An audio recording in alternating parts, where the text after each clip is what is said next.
ඔයාලා හැමෝම මදු kitchen YouTube channel එකට ගොඩක් ආදරෙන් පිළිගන්නවා. එහෙනම් අපි අද බලමුද ඉක්මනටම කොහොමද රසම රස බිරියානි එකක් හදාගන්නේ කියලා. ඉස්සෙල්ලාම අපි ඉඟුරු, මිංචි, කොත්තමල්ලි, සුදු ලුණු, අමු මිරිස්, ගම්මිරිස් කුඩු, ලුණු කුඩු දාලා හොඳට බ්ලෙන්ඩ් කරගන්න ඕනි පේස්ට් එකක් වගේ එනකම්.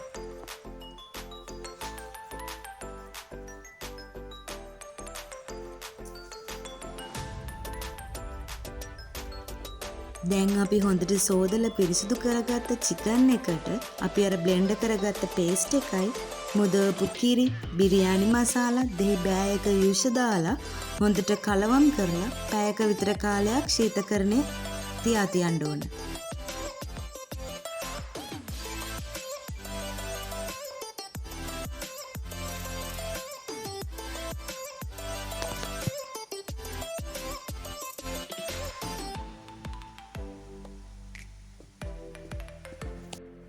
දැන් අපි රයිස් කුකර් එක අරගෙන ඒකට පොල් තෙල් ටිකක් දාලා තෙල් ටික රත් වුණාට පස්සේ කපාගත්ත සුදු ලුණු, රම්පේ, කරපිංචා, තක්කාලි, අමු මිරිස් දාලා හොඳට ලුණු ටික මැලවෙනකන් තියාගන්න ඕන.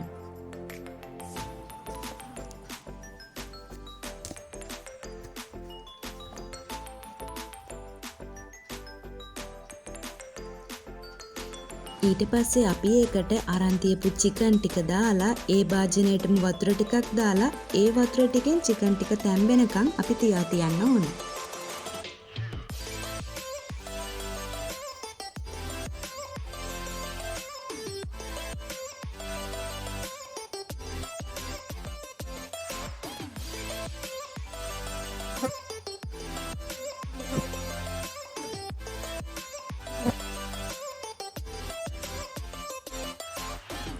තැම්බුන චිකන් කෑලි ටික එළියට අරගෙන අපි සෝදලා පිරිසිදු කරගත්ත හාල් ටික ඒකට දාලා හොඳට හාල් ටික තැම්බෙනකන් තියන්න ඕනේ.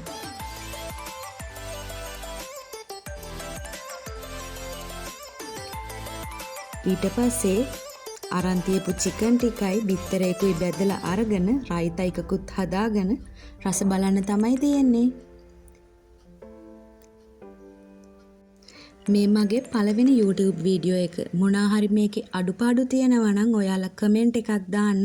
ඒ අඩුපාඩු අනිවාර්යයෙන්ම මම හදාගන්නම්. එහෙනම් අදට ගිහින් එන්නම් අලුත් වීඩියෝ එකකින් ආයිමත් හම්බ වෙමු.